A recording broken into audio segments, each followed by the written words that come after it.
Hello, everyone, and welcome to Bourbon Bytes Whiskey Reviews with a Gaming Twist. I'm your host, Clifton, and welcome to another live stream. Today's going to be fun because I'm going to be trying a whiskey from a brand that I've heard so much about, but I've never had a chance to try. So I am super excited. That rarely happens on this channel because I feel like I've tried a lot of stuff over the past 5 or so years. But this time we're going to try something very new to me, but I know it's a very popular whiskey. If you saw the title of this video in the thumbnail, you know we're going to be drinking some high proof stuff today from Augusta Distilling. These are ranging from their newest release from their wheated single barrel bourbon to their old Route 8 line, and then eventually making our ways to the Buckner's line. Really excited to try these. Like I said, I've heard so many good things about them, but never had the opportunity to try them. Really don't know too much about the brand, but no fear. We have a guest joining us today who is I don't want to say like a Buckner's fanboy because I don't know, but he has been to the distillery at least 4 times. So please welcome to the show, Todd Couper. What's up, Hello, Todd? everybody. How we doing? Good. Thank you for coming on. Well, first of all, thank you for sending me these samples. Yeah, absolutely. Anytime. Yeah. Well, I'm excited for you to try them. So I told him right before the stream, I was one of the people under the assumption that Augusta was not Kentucky. I was like, oh, Augusta, Georgia. And I'm like, oh, wait, no. But Augusta Distillery, so are they relatively new to the world of distilling? Or like, give I know you're not a brand ambassador, but today you are. Tell us about the distillery and the brand. Yeah, so Augusta is Kentucky. It sits roughly, I want to say about 50 to 60 miles east of Cincinnati, right on the Ohio River. The distillery is really cool. The first time I went there, I want to say it was like in 2020, 2021.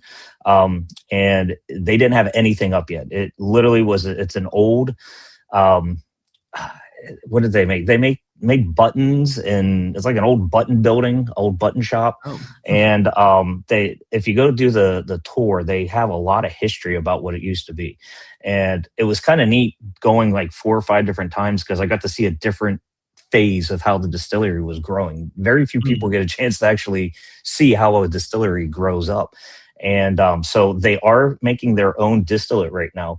But all these bottles, these are all, except for the wheated. I can't say anything for the wheated because I'm not real sure. That's like their newest one, the first one we're going to have. But the other ones, they're all sourced whiskeys. Gotcha. The one bottle I have from Buckner's, it says that it was distilled in Bardstown. It specifically says Bardstown. All the other ones just say Kentucky whiskey. So it's Kentucky bourbon. So it could be from Bardstown. It could be from somewhere else. But everything else is NDP right now. But they are making their own distillate. And hopefully once it gets to the ripe old age of what they want to put it at, they're gonna have it going in some bottles for us. Awesome. Yeah, I was looking at the page for the wheated. I think it's probably still sourced as well. I don't see anything specifically say. I see. Well, Breaking Bourbon just did a review of it. It does say undisclosed Kentucky distillery. Yeah, so same thing there. So yes. Yeah. Cool. And it's awesome. Alex Castle. So if anybody knows who Alex Castle is, she used to be with Old Dominic. This is where she went after she left Old Dominic, and she's been their master distiller for I think 3 years now, or right around 3 years there now. A while. I'd love to have her. Yeah. So I actually had her on the channel back when she was at Old Dominic. So I would absolutely love to have her on with this brand. She's a great guest. So I'll need to reach out. Well, let's see. Let's make sure I like it first. I'm sure I will. But let's get through this lineup and let's get through it. I want to say hello to a few folks here in the chat. Alfonso's here in the chat. He said, thought I missed the start. No, just running a little bit late. Good to see you. Adam Freeze here. Doug, Taste and Sensibility is here watching live. Porky Prankster says, love your lives. You always shoot from the hip. Cheers. Cheers to you. Thank you so much for being here. Adam says, with Alex Castle there now, it's definitely exciting. She brings so much like talent to it. So I'm excited to see what she brings to it. And then Zopher saying hello to you as well. For those of you that are watching after the replay, feel free to leave a comment down below of your thoughts on Augusta Distillery. I'll try to, if I don't know the answer, I'll reach out to Todd and we'll get some thoughts out to you. But cool. I appreciate y'all being here with us tonight. Let's get into some whiskey. So I think we should start going up in proof because we have some really high proof ones here tonight. So we're going to start with the new wheated. This is the wheated mash bills, their newest release. Is 119.3 proof. Do you have the bottles by hand, Todd? I do. I got them sitting right here. So I don't know if you want me to try to put it up. Yeah, there you go. That looks good. Yeah. Perfect. Nice. We did. And So they're all single barrels. I think everything we're trying tonight is a single barrel, if I remember correctly. yes. Awesome. I've seen that their mash bill, by the way, for this wheated bourbon is 70% corn, 21% wheat, and 9% malted barley. So I don't know if that's like a standard mash bill. Oh, actually, you know what's funny? That's the Green River wheated mash bill. It makes sense. Interesting. That makes sense. It does. Yeah. And retail on this one's about $80. This just came out this year. So very excited to give it a try, like first impression. What are your thoughts? So have you had this one before? Or I assume you have. It's gonna be the first for me too. I just got this bottle last week, and awesome. the first time I opened it was to send you the sample, and I was like, I'm just gonna wait. So we'll try it together for the first time. Yeah, we can both do first impression together. So, well, cheers to you. Thank you so much for being here. Absolutely, cheers.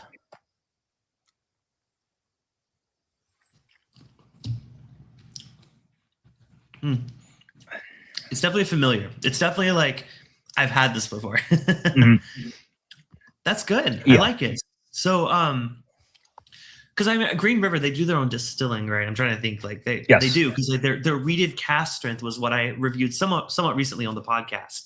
Yeah, this definitely tastes like the same stuff. So that's good. Yeah, I like it. It's a solid, very familiar. Yeah, it's a solid wheated bourbon. The only thing that's interesting is like the price is a little bit different from what what they charge. So just out of curiosity, Green River. This is a single barrel though. That gives it some credit, because the Green River wheated full proof is about $53. So you're getting a single barrel expression of that for a little bit more. It's good. Right. Yeah. It's interesting because I think one thing I liked about this distillate in general is like, even though it's wheated, it does have a lot of character and a lot of body, and it doesn't just taste like any other wheater, right? It has like its own flavor profile. It doesn't taste like a Weller. It doesn't taste like a Maker's Mark. It has its own unique character. What are your thoughts? Like, what are you getting on this one? Just like you were saying, it's got its own unique character. But what I like with it being the single barrel, and of course, what did we say? It was 119.2. 3.3. 3.3. Yeah. 3. Yeah. I probably can't read my handwriting. Yeah. 119.3. And you taste the spice on it. The heat is there with it, which it's kind of funny with most wheaters. You don't, I mean, even like William Weller, you try that and it's a higher proof one. They don't taste that. This has some spice to it, which I kind of like. Heat spice with it. Yeah, the nose is really nice too. I mean, I know we kind of skipped the nose. I went gung ho for it, but on the nose, it's a sweeter nose. It's definitely vanilla. It's definitely kind of honestly in the realm of some, the closest thing I can compare it to on the nose is kind of like maybe a Larceny from Heaven Hill. Okay. It has some sweeter, like baking notes. But on the palate, it has a unique character that I know, like, they don't officially say they're sourcing for Green River, but I'm a big fan of Green River, and you can tell it that character is right there on the palate.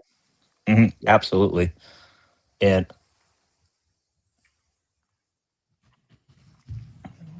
it's funny because I could see tasting this and blindly and not even thinking that it was a wheated, because there is, with that heat, it doesn't hit like just the straight wheated bourbon kind of nuances that you're expecting. And I almost wonder if this is kind of a shift in the American whiskey world, because I think a lot of times people think of a wheated bourbon as a simple, like kind of, I don't want to say one note, but a kind of, not spicy kind of bourbon. But I feel like more and more wheaters that I've been trying beyond just, even Maker's Mark, they're doing some experimental stuff now. But the more and more wheated whiskey I try, the more I'm realizing that they're maybe finding their place in the world of American whiskey, because I think I've grown to really appreciate wheated whiskey. And I mean, Bernheim, I just reviewed. I know you've also had the Bernheim, the 10-year, the 20th anniversary. That is an exceptional wheat whiskey. I've never had a wheat whiskey that I've described as exceptional, and Bernheim was that for me. So I don't know, either my palate's changing or the world of wheated whiskey is changing, because I'm starting to really, really like it more and more these days. Right, exactly. And it's nice because there's like a little bit of complexity with this one, that it's not just like that sweet kind of whiskey that you get with a typical, what everybody thinks is a typical wheated bourbon. And it very well could just be the proof on it. I keep saying that a lot, but it brings something extra to the table with this whiskey, and I like it. I'm pleasantly surprised because I had no idea what I'd be getting with this one.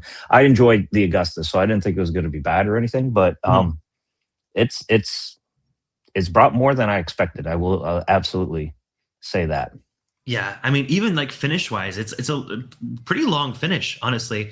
Yes. I mean, 120, you kind of expect that with like 119 proof, but I mean, you know, I've had some higher proof whiskeys that aren't, you know, rye forward that I feel like the finish is a little lackluster, but this one, it goes on really, really. I mean, this is worth the price for me because I know I like that flavor profile, and it's just either it's a really good single barrel or this is a good statement for what they're doing with this wheated lineup, because it's one of the best wheated bourbons I've had in a long time.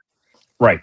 And if it really is, I mean, we're looking at the data and it looks like it's Green River. If it truly is a Green River one, what do we say the it's going for the Green River wheated? It's what, 60? I said 55, but again, that's the 55. blend. It's not like a single barrel. Exactly. So with this being the single barrel for an extra $30, $25, yeah. I was thinking. At first, I was thinking like, oh, it's a big difference, but with that being a blend versus a single barrel, I think that kind of you expect a single barrel to be higher priced. So. Right, exactly. So yeah, I'm happy with that one. I glad I picked up a bottle. Yeah, for sure. Some people popping up in the chat. Tony Bagdonut says hi. Emily's here. She says, cheers, y'all fancy people. Cheers to you, Emily. Good to see you. Bourbon Noob is here. What's up, Patrick? Good to see you. Looking forward to seeing you next weekend. Should be a good time. Donald Rance, good evening, folks. Just popping in on a quick break at work to say cheers. Well, cheers to you, Donald. Good to see you, man. Hope to see you in the hangout later. By the way, we do a after party hangout after all these Thursday night live streams for everyone $10 and up on the Byte Club. Todd is one of our Bourbon Terabyte members, and he is there when he can make it. So, Todd, I hope you can come in tonight and continue the party with us. Yep, absolutely. I'll be there. Awesome. And then Zophir's here as well. Thanks for stopping in, Donald. I think I said hello to everyone. If I missed anyone, feel free to say hello. Doug says Green River Wheated is my favorite Green River. Haven't found the cask strength yet. Oh, interesting. Okay, so I've only tried the cask strength from Green River for their wheated mash bill. But again, they did send me that as a like for review. So I have seen their wheated bourbon. I just haven't picked it up because I usually go for the cask strength. Honestly, I think I've already talked about this on the channel, but I prefer their rye bourbon mash bill over their wheated bourbon mash bill just because they're the same price. I would rather pick up the regular full proof, but I hear so many people loving that wheated one. Michael's here. Good evening, all you wonderful whiskey people. Good to see you, Michael. Thanks for stopping in. All right, so let's work our way up. So let's move on to the Old Route 8 bottles. Now these are different. These are they're calling it a limited edition 8-year single barrel. So I don't know if it's going to be like a permanent addition to the lineup. Tell us a little bit about these. We have two different ones. We have two different single barrels. So let's hear about them. Yes. So this first one, this was kind of a cool bottle. This was last year I was down there, and this was part of the production tour. So just one of the tours that they offer there. And when you do your tasting, they had some of these, and this is the 100th barrel that they ever got. And what they told us on the tour was that Alex was going through and she found this barrel and it was fantastic. It was number 100. And she's like, okay, we're going to make this a production tour when you can only get this at the distillery. We're not going to let this go to any stores. So I was like, that's kind of cool. And lo and behold, they had bottle number 1 and they let me buy it from. So I was like, that's pretty cool. And not that that's any really different or anything, but that's what this bottle looks like for the Old Route 8. And this one is 120 proof. 120 proof. Nice. Yeah, so eight years. It is an 8-year. It's named after Old Route 8, which is the road that actually goes on the Kentucky side of the Ohio River, up and down there, and it goes right through the town of Augusta. So that's why they named it Old Route 8. That's how they got the name for that. And this is just a 8-year. I don't know where they're getting this from. Again, on the bottle, it just says that it's a Kentucky bourbon. So it's somewhere from there. They're a little more mysterious about it. They don't reveal the mash bill of this one. I have no idea what this is. Right, exactly. Like I said, it's 8 years old. It's a single barrel. Retails around $115. So a little bit of a jump up there. But again, of course, there was no age statement on the wheated, right? Like this is the first age statement we're getting here. No, that was, I looked that up and tried to find something, and it's not age stated everywhere I looked. Gotcha. But yes, so we're starting at 120 proof. The second one we have is a 122.4 proof one. Is there a cool story with that one, or is that just another single barrel? Just curious. I got it when I was down at the distillery. The only thing different bottle-wise between the second one and the first one is the 8 on top is gold colored. And then Okay. here's the first one, just for reference. And then this one's this. I don't know if there was any significance behind them changing the cork with it, if it's supposed to, like, the year that it comes out, if they're doing it for different ones. I seriously don't know, but that was something that I noticed when I was filling the bottles Gotcha. up. So Yeah, maybe they changed it at some point. And you just kind of got like the older bottle. Like yes, either way, yeah, and yeah, that's just a exactly. secret code. You know, like some of these whiskey brands, like, oh, if you have the gold top, that means something different. But Something happened. Yeah, exactly. So I don't know. That's about the only differences on the outside the labels or anything like that. awesome. Wayne's here in the chat. He says, cheers, all. Looking forward to the live tonight. Well, I'm looking forward to it too because I get to drink it. Tony says, I'm drinking a My Daily Bourbon Old Route number 8 pick. Awesome. Very cool. Thank you for drinking along with us. And Fred says, Todd, question mark. He's here. He's here. Listen, if you guys send me samples, you're invited on the show. That's kind of just part of the rules, right? Well, cool. Well, let's start with this 8-year. And I'm not going to skip the nose this time. Let's take my time with it. I realized I got too excited about that we did one. So let's give it a nose. Oh, interesting. It's surprisingly, I'm getting a lot of the grain itself, which for an 8-year-old, that's not something super common to me. But it's almost giving like a little bit more of like a. You know what's funny? This smells like a wheat whiskey. A wheat, way more than the other one does. Like wheat whiskey. yeah, way more than the other one does. But it's got a nice amount of oak there. That's where you can see it's like it smells like a wheat whiskey, but at the same time, it has a nice oak quality to it as well. I'm getting like a salted caramel a little bit. It's like a little bit. I was gonna say a little bit of like a brine, but I think it's more of like a sweet salt, like a salted caramel. Salted caramel is a good way to put it. Yeah, you get that caramel, and then there is that little bit of brininess, saltiness that goes along with it. It's you're making me hungry for some chocolate covered salted caramels now. Oh, that sounds great. I love the nose. Let's go for a taste. Yep. Cheers. Cheers.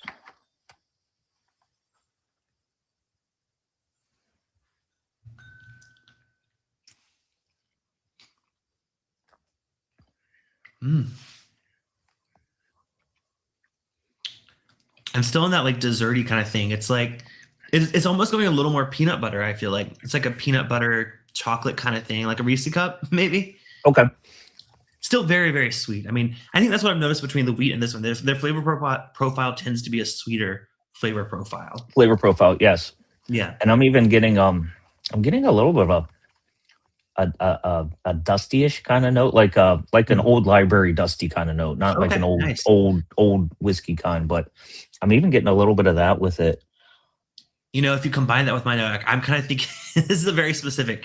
It's like a Reese cup from last year's Halloween where it's starting to get a little bit, you know, like chocolate sometimes gets that dusty quality to it. Like this sounds like that white film that kind of gets on top of it. I don't mean it in a bad way at all, but like it's I'm getting that because I said Reese cup, but I think combined with that dusty note you're getting, like that's definitely like the realm of flavors here, and it's a good one. It's very unique. I don't think I've gotten that on. I mean, I've gotten like the vintage dusty kind of quality to it on bourbon, but not combined with that peanut butter and the chocolate. Like to me, that's like old Halloween candy, but in the best way. Yes, exactly. It's like you found it like 4 months after your last piece of candy. It's like, hey, it's a treat. It's still fine to eat. It's just it has a little bit of like a dusty quality to it. Yeah. We're in America. They put enough chemicals in those things. Those things will last forever. Have you heard the drama about like Reese cups lately? How like the guy that's like the grandson of the original guy that invented it, like says like he won't even eat it anymore. They've changed the recipe so much. Right. Because now they like a lot of the not necessarily the Reese cup, but some of their products they'll say like peanut butter cream, but the legal definition of peanut butter cream is not the same as peanut butter. So because it's called peanut butter cream, they can get away with some stuff. Same with if you look up if it's called like chocolate candy or milk chocolate candy, adding candy to it changes the whole like requirement of definition. Yep. Same thing with check your ice cream, because a lot of the ice cream you're eating is not ice cream. It is it's dairy dessert or something like that. Because they fluff it up too much and they add too many chemicals to it. So it's technically not even ice cream anymore. It's like, because you could literally leave it on your counter and the ice cream won't melt. You can come back 3 hours later and it's still a blob just sitting on. I'm like, yeah, that's going to be good in the gut. Yeah. it's kind of like, you know, it's like cheese product means it's like made with cheese. And that's a whole topic. That's a whole tangent. That's why we love the TTB with the world of bourbon, because you can't do that with bourbon. You gotta be legit. So That's Yes. always good. And folks, if you want to know what our tastings are like for our bit, this is it. We go off on tangents like on what chocolate actually is while we're doing tasting. Well, it's funny you mentioned that. So, like I said, Todd is one of my Bourbon Terabytes, which is my $50 tier, which gets you access to a monthly sample set, much like the one that Todd sent me. He kind of returned the favor here today. So I'll send a set of 5 different samples, and we'll do a little hangout together. Hopefully, we're going to do one maybe this weekend or at least sometime soon to get caught up on April, and then we have a May one coming up as well. So if you guys are ever interested in joining a small group of friends to taste through some bourbons, try some new things, or revisit some familiar things, check it out. You can go to bourbonbytes.com. All the info's there. But if you have any questions, shoot me a message. And this guy can attest. He enjoys it a bit. He's been there for a while now. Yeah, it's an absolute blast. It's so much fun trying new whiskeys that I haven't gotten. Clifton can get stuff that I can't get, and he sends them, and we have a blast. We absolutely have a blast when we get on and talk shop, talk whiskey. It's great. Definitely. So people in the chat, Fred said those Buckner 13-year barrels have an extremely wide range in terms of flavor profile. They can be delish. Hopefully Todd didn't end up with any of the medicinal chemical flavored ones. Oh, well, I hope. Well, I mean, we're dealing with hazmat whiskey, so you're probably just smelling the alcohol. Let's be real. There's definitely some medicinal parts to that. It'll kill a lot of things for you. Tony said, so Tony's old Route 8 that he's drinking said is also kind of nutty and grainy. Okay, yeah. On the palate, I didn't get as much of that like grain. Like I said, the wheat note on the palate, it's definitely much more milk chocolate, peanut butter. But it's interesting to hear these getting that as well. And then Michael said he's pouring his Buckner's 10-year single barrel, 118.2 proof. I'm getting sweet chocolate peanut butter cup that was sitting next to a Luna's lozenge. Yummy. Okay, I'm not crazy, guys. I love it. I love it. Stabilizers galore. There we go. Yes. Yep. That's it. Yeah, this is a fun one. It's interesting. I'm very interested to see how this will do compared to the other single barrel we have of it. Like I said, this was like a special barrel that Alex picked out as like, okay, this is gonna be the 100th barrel. This is gonna be the one, the special one.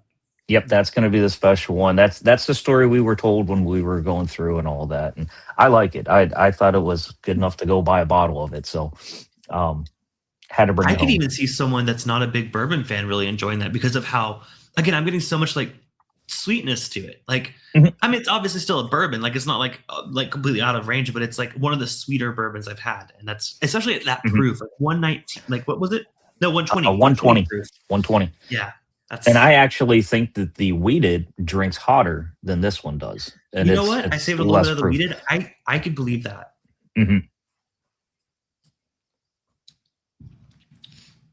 Yeah, 100%. The wheated drink's hotter, and I think it's a little bit of a thinner mouthfeel. Which again, no shade to that. I love the wheated one, but this is obviously to me the premium product. It's older. Like I said, 115. I think it drinks like a higher end whiskey, so I think that's a very fair price point for it.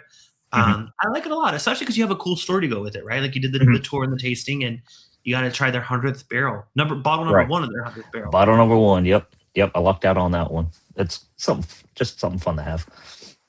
Definitely. Emily dropped the link. Yeah, if you guys want to do a deep dive on that after the stream, check out that because it's a whole thing. I found a Reddit thread about it, and like, yeah, the whole family like is sworn off the company now. It's crazy. Yeah, because they're just trying to save money. They're trying to do it cheaper and faster. Which I get because like there's a lot of people that want Hershey's chocolate, but it's like Hershey's isn't really like doing so hot in terms of like when people want like a premium chocolate, they're not reaching for Hershey's. They're going for some of the other high end ones. Yep, exactly. And Reese's that was actually in Hershey. They started Reese's cups and all that in Hershey, Pennsylvania. So it's almost like a crosstown rivalry now with the whole everything going down. So Hatfields, McCoys of the chocolate world. Right. It's like, well, I'm also like, it's like, I also feel like being like, oh, back in my day, but I'm like, but also it's like legit. It's actually proven by like, if you look at the ingredients, like it has changed. That's what's crazy. Yeah, absolutely. But what hasn't changed is our next bourbon because we're going to another 8-year single barrel, exact same mash bill, same age, just a different barrel. So this is 122.4 proof. You said you just happened to pick this up. Like, is it a pick from a store or is it just like a single barrel? This was, if I remember right, this one I got down at the distillery. So it was just one of their on the shelf. I just happened to be there and picked it up. Gotcha. Okay. They say, I'm just trying to look up a little bit more about on their website. It says the first offering in a lineup of 4 expressions coming to market over the next 5 years. So this was their first, like, maybe their first release that they ever did before. I guess maybe the Buckners. This website's probably a little bit outdated. That's just what they have listed here. Yeah. Okay. I just want to make sure I wasn't missing any good info about it. But it did win a 94 on the New York Times Spirits competition. I think that's what it says. The icon's really little, but it has won quite a few awards. All right, let's go to the nose on the second single barrel of Old Route number 8. Oh, different. It's quite a bit different. Yes. Yeah, very. I mean, you know what? It's almost as extreme of a difference as what I would say is like a wheated bourbon versus a rye bourbon. It's like the first one smelled like a wheated bourbon and this one smells like a rye bourbon. Mm-hmm. Yes. But again, we're talking about same mash bill here. So like that's not the case. It's just that different of a nose. Which, just to clarify, don't know exactly where they got these 2 different barrels from. They just say Kentucky. They just say Kentucky. Yes. There is a chance they are from different distilleries, although I feel like that would be a strange move to keep the same label and just do different distilleries, but stranger things have happened in the world of whiskey. So, right. When it comes to the Buckners, though, difference on the nose. Yeah. This one smells hotter, which we are jumping up a little bit. You know, we're going up 2.4 proof points a little bit, but again, nothing too unfamiliar, but it's definitely like the ethanol is kind of coming off this glass quite a bit more than the first one. I'm actually getting, to me, this one, the second one is actually a little sweeter than the first one. On the nose? Well, yeah, I didn't think the first one was going to be sweet at all. And then I tasted it and I got the sweetness. So yeah. It's funny because like on the nose, I didn't get it, but on the palate, I did. Mm-hmm. All right, let's go for a taste. The second single barrel. Cheers. Absolutely. Cheers.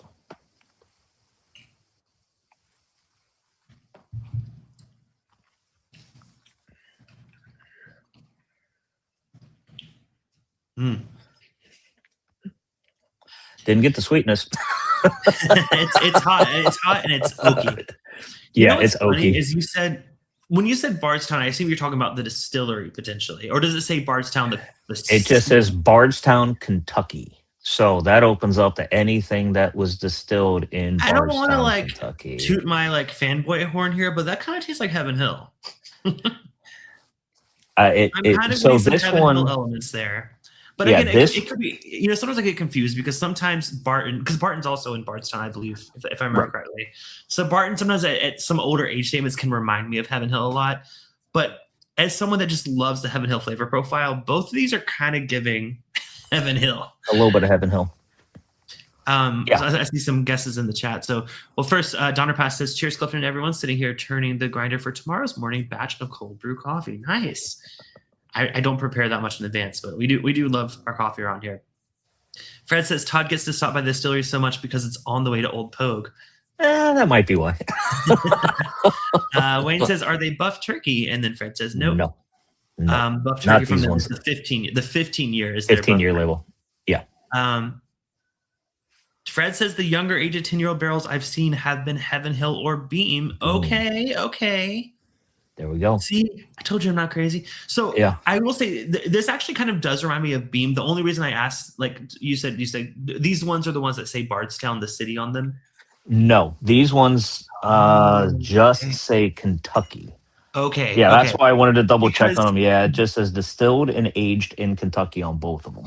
Because I could see that this one does kind of have some Beam characteristics, and I know we're not here to guess where they're from, but I think it's a fun part of it. Like you know. And it's because also like I'm a huge fan of Beam and Heaven Hill, so like anything that tastes like that flavor profile gets me super, super excited. So, but I could, now that I know that this doesn't necessarily say Bardstown, I could see this being a Beam. What are your thoughts? Yeah, no, absolutely. It is funny because I was just down in Covington at Revival today, and I got to try some old Beam, and I mean, obviously the proof was nowhere close. It was 80 proof stuff, so it was a lot less, but there are some nuances between those two that the nuttiness with it. I could see it being Beam.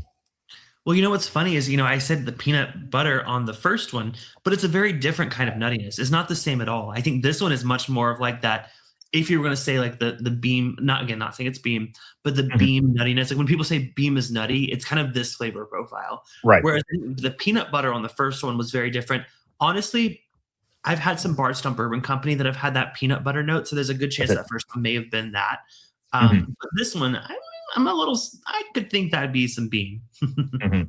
I do know that I've never heard them say, like anybody in any circles say that that Bardstown Bourbon Company is something that they're going with.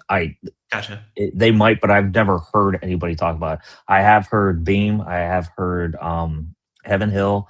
I've heard Buff Turkey for the 15-year-olds.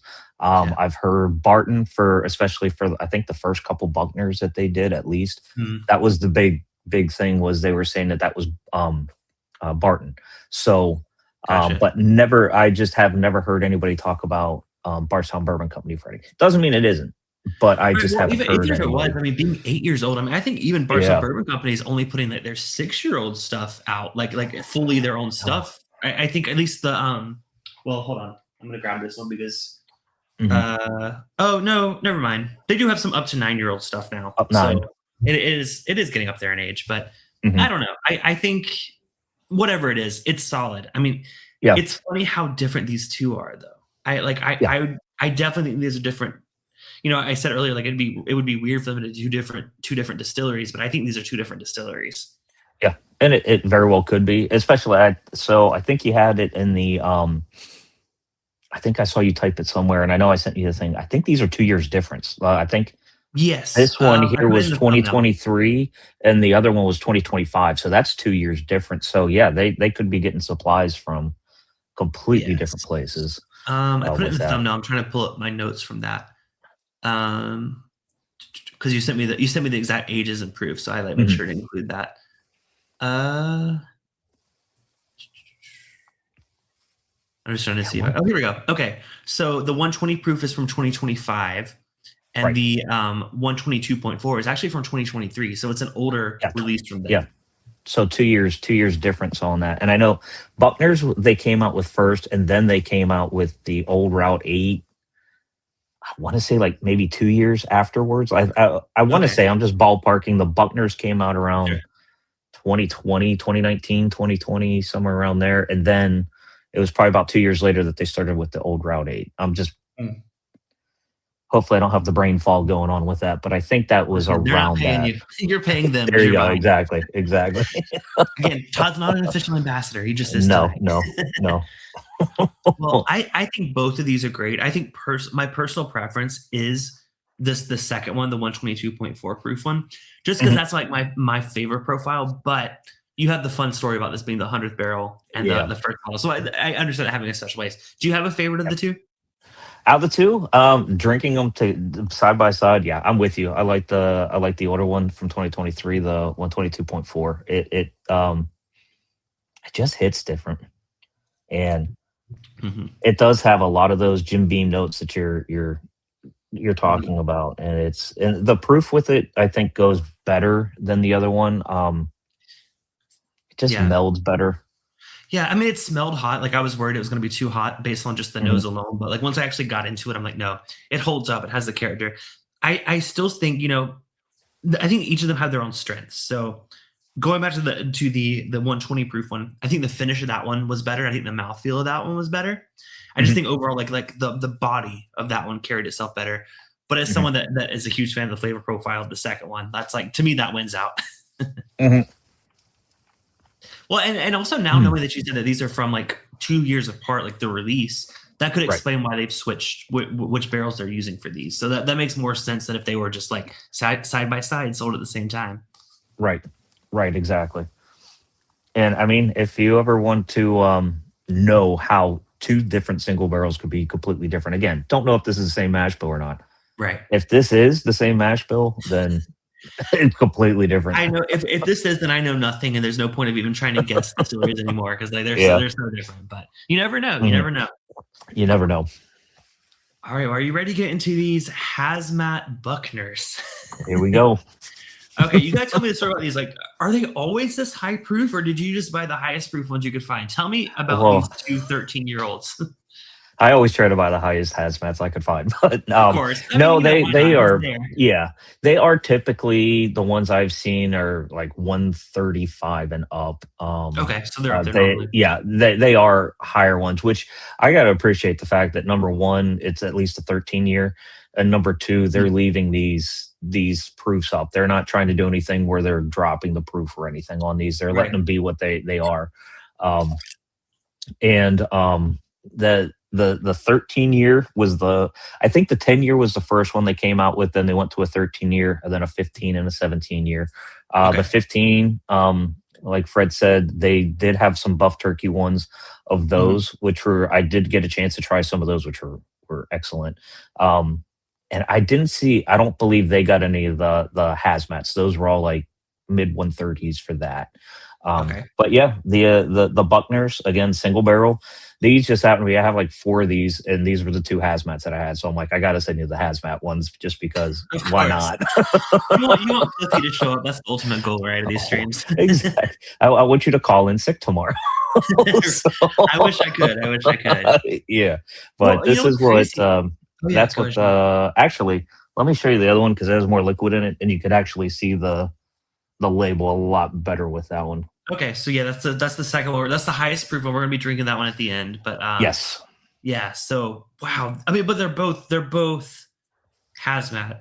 Now, what I Mhm. wonder is like how they get away with this. I mean, I assume they can only sell it locally. They can't really ship this because, Well, for context, hazmat means any spirits over 140 proof. So, mhm. if you have a spirit over 140 proof, you cannot transit it by air. That's just like the FAA or I mean, shoot, you should know. I mean, you I worked. should know. Yeah, yeah. Yeah, That's yeah. Go ahead. TSA. Yeah, TSA.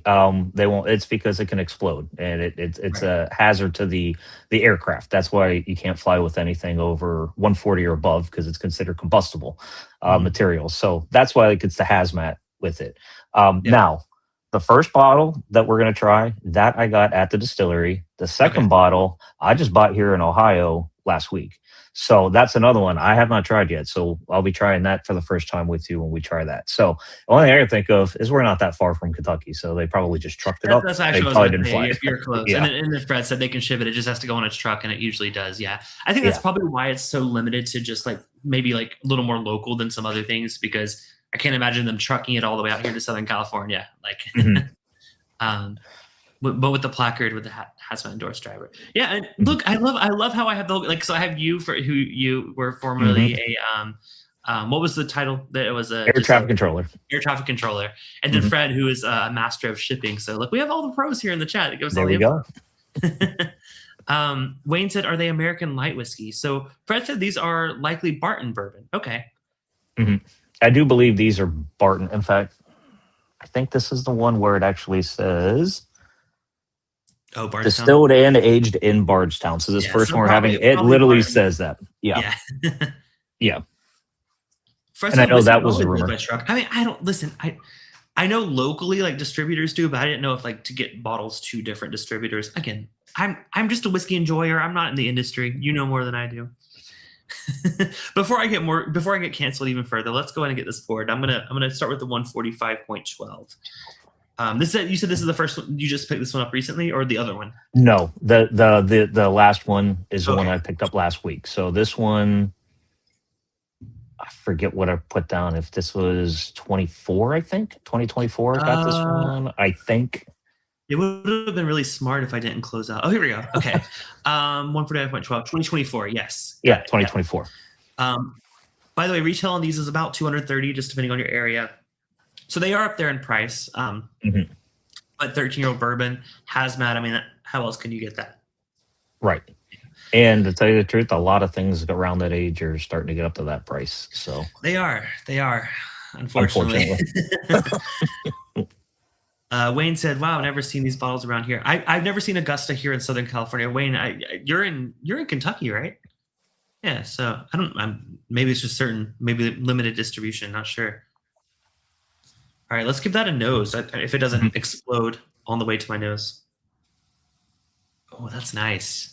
Yeah, it doesn't nose wise, it No, doesn't hit no, like that a last hazmat. one, that 122 proof, the 8-year nosed way hotter.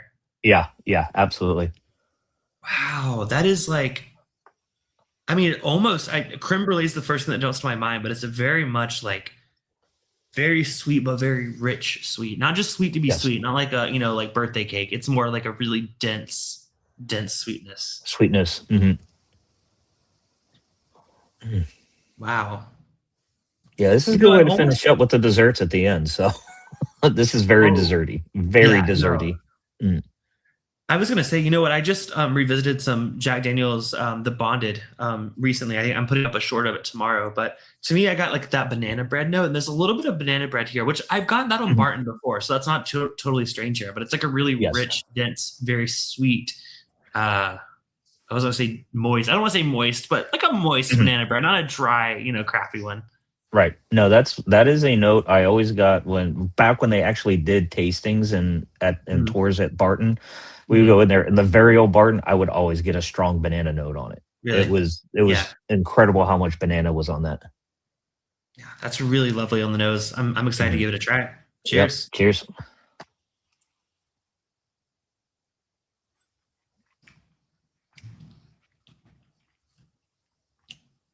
I did just a baby sip on the first because I don't want to like blow my palate. But I'm gonna wait to give my comments until the second sip because that first one was hot. I mean, there's no doubt in my mind. It's still going. It is still going. The nose is deceptive as hell because, like, wow, that is hot. Yeah, real hot. It is. It's just dancing on the tongue. You could just feel the heat on the tongue still. Like, is my tongue actually on fire? I don't know. Yeah, that's what it feels like. Yeah. Second sip's a little more bearable. Fred made a comment, and I don't want to say it like he was right. There is a little bit of that like kind of like plastic kind of thing on it, and I don't know. It could just be the high ABV, and maybe he put it in my mind when he said that chemical kind of note on it. Yeah, it's almost like a little bit like, I don't want to say I've never tasted gasoline, but it has like a little bit of that like oily. I don't know. I mean, you're better at tasting notes. So what do you get on this? So yeah, I was gonna say like what Fred was saying, like the medicinal, like hopefully it's not that medicinal. And with that first sip, the burn, I was like, okay, it might go that way, but the second sip, it doesn't for me. It kind of it settled down. Number one, number two, the sweetness that I got on the nose is actually kind of falling on the tongue. I would say kind of like a. I don't want to say creme brulee because I'm not a huge creme brulee fan. That was the thing on the nose like that jumped out to me immediately, but I wasn't sure about. Man, I'll be honest, I don't drink Hazmat whiskey very often, and when I do, I don't drink it neat. So like I feel like I'm a little bit out of my wheelhouse here. It's intense. It's almost like a sweet cinnamon I'm getting on it.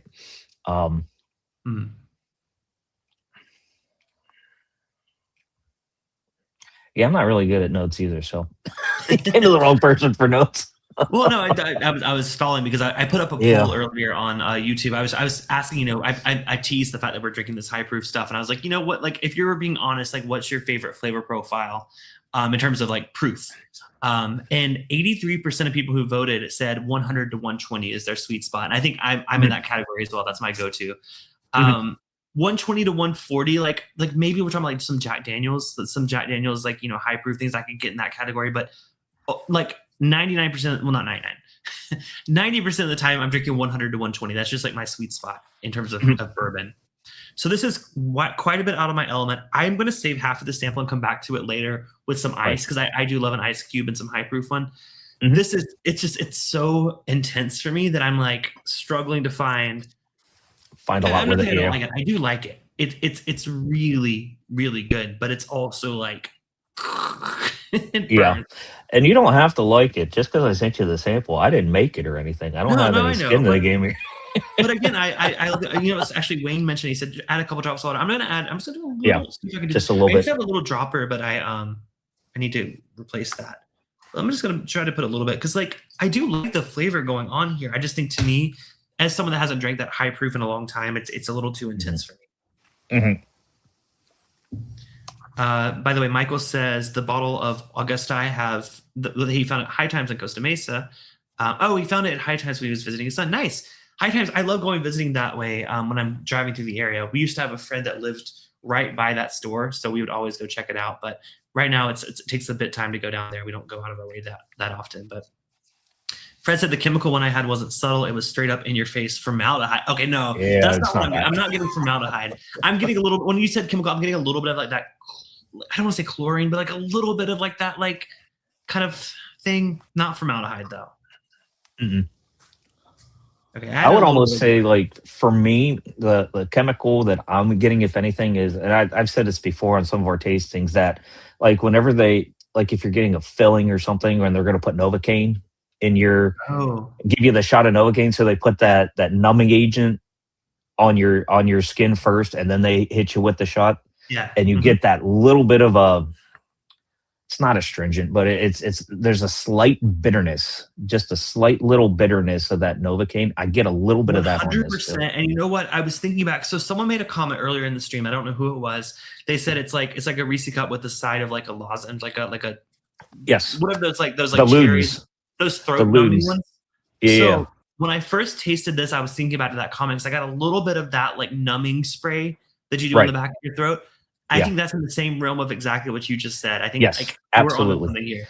Yes. Yeah. I get a little bit of that, but it's not. I've had it very strong, like that, very strong on other whiskeys. I'm just getting a little bit of that on this. I had to look just a little bit. Yeah, just a little bit on there, and I don't know if that's coming from the 145 proof on it, or if it's actually something with the whiskey itself. It also could be the age, the way that something that high proof is interacting with like the wood after 13 years. I mean, who knows what it's pouring out at that point. Mm-hmm. I added a bit of water. Definitely more my jam now. Surprisingly, it actually, that first one that we had, the first of the Old Route 8, we didn't really necessarily know where it was from. It kind of starts to taste a little bit more like that one. That 120 proof one after you add some water to it. Okay. So if there's some potential, then it could also be Barton as well, because it's starting to bring up that peanut butter, not the nuttiness that we got on the second one, but the peanut butter that we got on the first one. A little bit of that. It's a lot nicer. Well, for me, it's a lot nicer with a little bit of water. Yeah. But maybe I've just lost my my proof. My proof. I used to be a bit of a proof 4, but now I'm like, you know what? I prefer. I think my ideal proof, like I thought about it a lot recently because I was trying to think when I just want a good bourbon to sip on and not necessarily like do a full like in-depth deep dive on. I think like 107 to 115 is like kind of my sweet spot. Now either I can go like 10 degrees either way, so I can go down to 100 proof and I can go up to 120 proof. But I just like when I have like a 110 proof bourbon, like to me that's like I can just enjoy it anytime. Right. Yeah, it's I was just drinking this week just TW Samuels.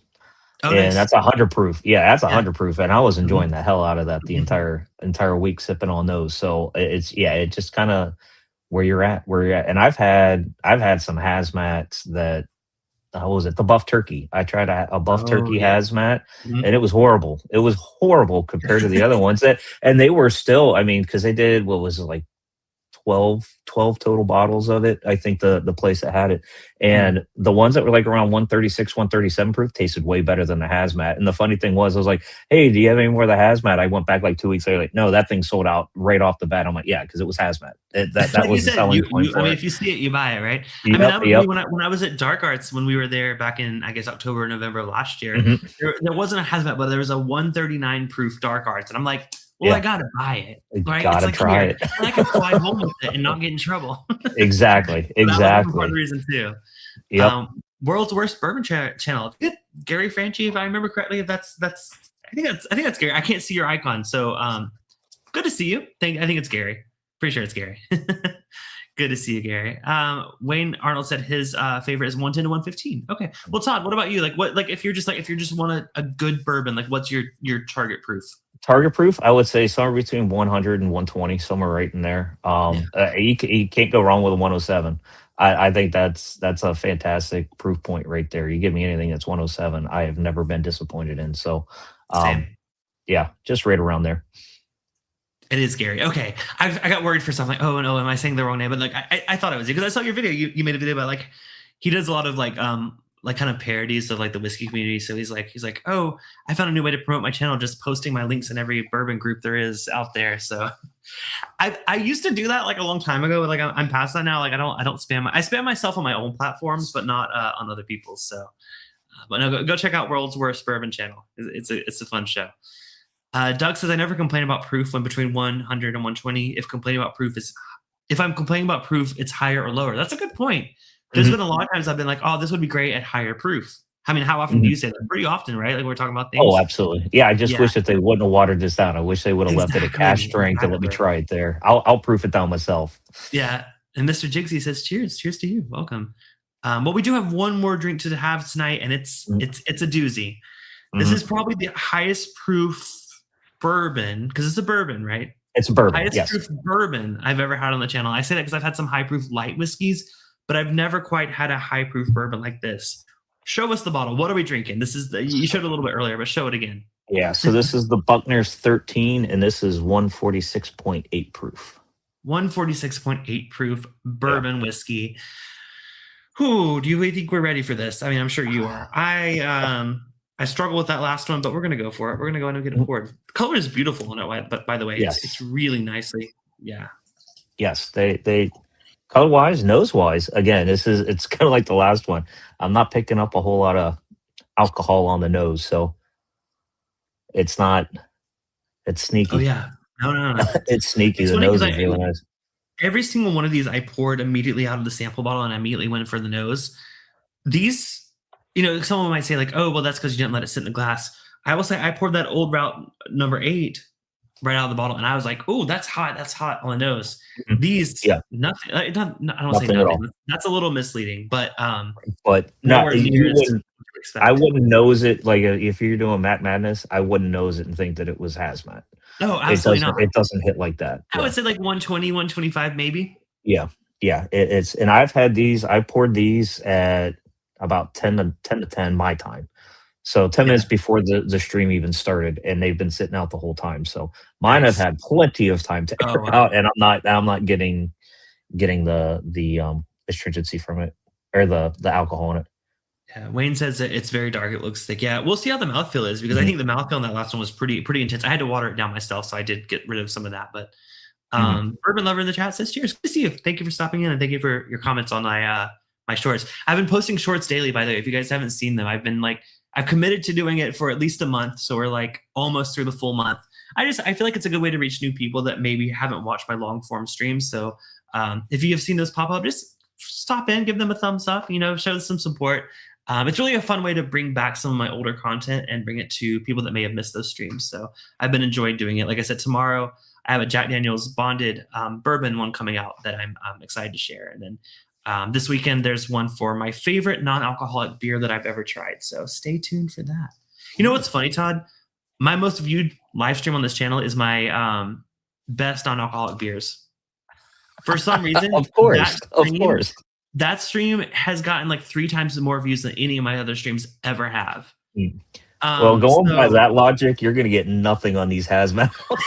Right? Absolutely no one's going to be here. Which, it's fun because like I hope that it's because people appreciate someone that does appreciate spirits and alcohol giving their honest opinions, because like, hey, sometimes I want a dry week, or I want to go to the beach and not have alcohol. I just want to have something nice to sip on. And I think, as someone that does drink alcohol, it's nice to take a step back and be like, okay, but what satisfies that craving or that flavor profile without having the alcohol? And that's why I love doing that stream. I want to do more non-alcoholic streams.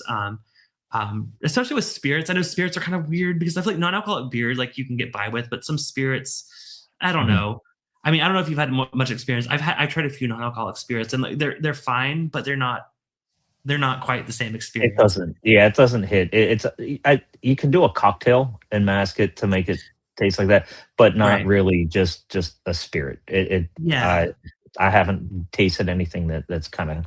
Yeah, I think for most people, like you're gonna have to jump on the non-alcoholic beer train if you're gonna try to go non-alcoholic, because non-alcoholic spirits just aren't quite there yet.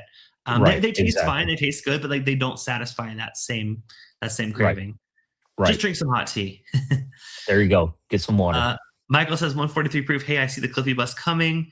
If I was nosing in Matt Madness, I'd definitely get it wrong. I mean, maybe. Are you getting any citrus, Todd? Says Fred. Citrus.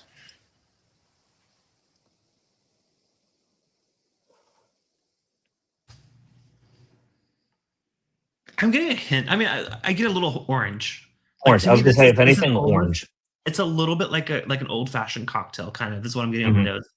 But that's because I'm looking for it, right? Like I didn't necessarily Right. say that before, but now that I'm looking for Right. citrus, Yeah, not lemon. I was right before you said I was gonna say if I get anything orange, I lemon. would get a little Yeah. bit of orange on it.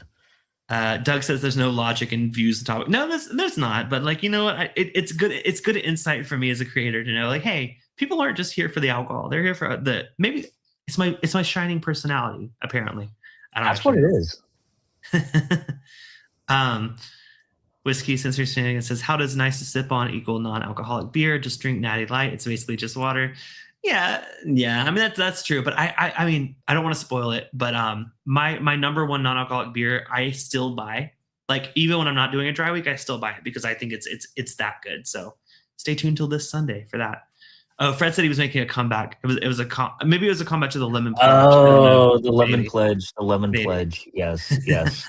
The M lemon says we need pledge. a honey stream. Oh, like I mean I used to love those honey sticks, so maybe we'll do like a honey stream for sure when we're doing like a dry week.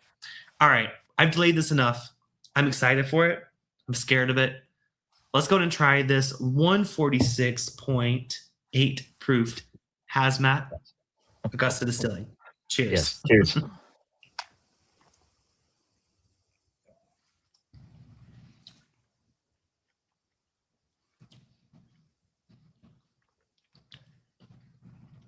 Mm.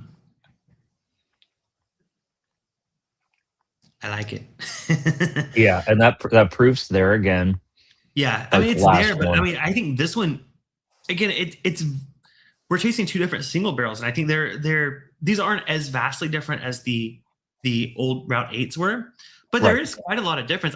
To me this one is like a amazing mouthfeel on the second one. Like it's so high proof, but I feel like it lingers, but in the best ways, and it doesn't like blow your palate. I don't feel like my tongue's on fire. My tongue felt Mhm. like it was on fire with that first one. This one Yes. it doesn't feel that way.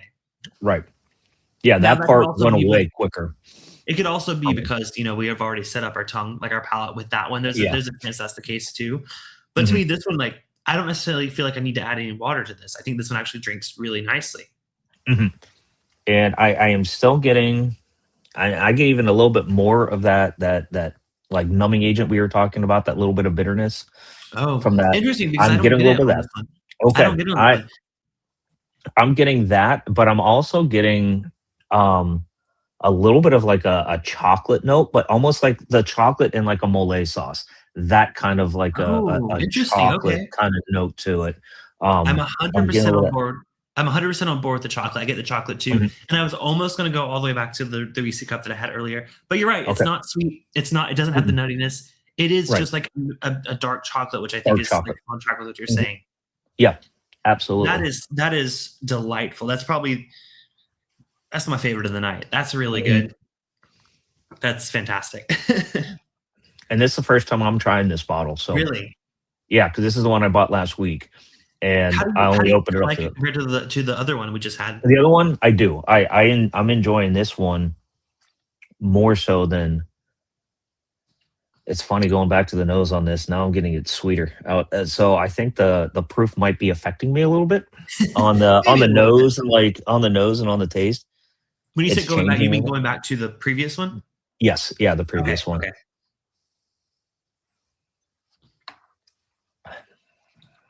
Oh yeah, and in fact now going back to the first Buckners, I get a smoky, like there's a smokiness, like a backyard barbecue smokiness Yeah. to that one compared It's to this nowhere one. near. It's dark in like that kind of way, but it's not dark in like the dark chocolate kind of way.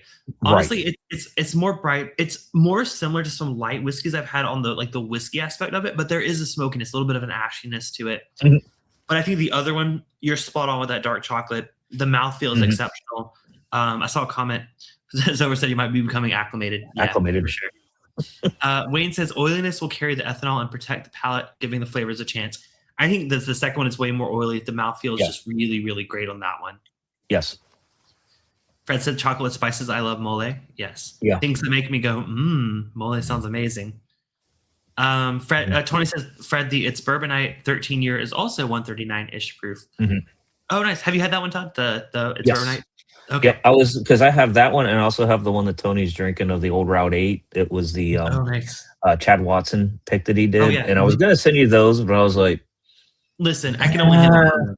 yeah, I was like, let I me would just do these be ones first, and I would be on the floor. I would be on the floor. yeah, But wow. Well, do you have any insight into like when? I mean, obviously, again, you're not brand rep, but like, Mhm. I'm curious to hear when they're going to start putting out their own stuff. Because, like you said, they're aging their own stuff on site. Like, I would love to know what they're Right. going for flavor wise with that. Maybe this is something I reach out to Alex about. Maybe even if Yes, they're not ready now, maybe like in a year or so, if they are, I'd love to have her on and kind of right. taste through that. So I'll do a little shout out to our local group here in Columbus that I belong to, the Central Ohio Whiskey Society, also known as COWS. We last year we had Augusta come up to do a meeting where we call them meetings. It's basically a chance for everybody to get together and drink.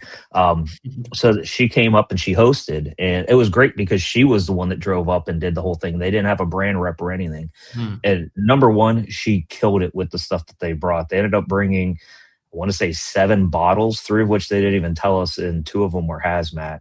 And then on top of that, they gave us probably about $50 worth of swag to take home with us. Oh, The awesome. ticket itself between the whiskey and the food that we got was $35. So, I Wow. mean, absolutely knocked it I all love apart. that. And I love that. yes, they were fantastic. They're still, I think, one of the favorite meetings that we've had with the group over the years. And she was talking about that. That was some of the questions we had brought up. And so they've been distilling now, I want to say 1 or 2 years. So Okay. obviously their stuff that they're distilling is very young right now. We have some They're time. I thought yeah, maybe it was more than that, but okay, that's pretty young. yeah, it's only been about what, like I said, when I first started going down there about 5 years ago, there was nothing. I mean, it was an empty building. You couldn't even walk upstairs because it was wooden floors from the late 1800s, and you would fall right through it. So Mhm. they've done a ton of work down there. If you get a chance to go, it's beautiful. Anybody gets a chance to go there, beautiful campus they have there. And she was saying that they want to do their own stuff, but they want to keep it just like the old Route 8. I believe the old Route 8 is 8 years. I think it Mhm. was the weeded. The weeded is one that was non-age stated. I believe Right. from what I've read online, Yeah. they were saying 6 to 8 years. They wouldn't say for Okay. certain, but they're saying 6 to 8 years what they think. And then of course the Buckners 10 year, 13, 15.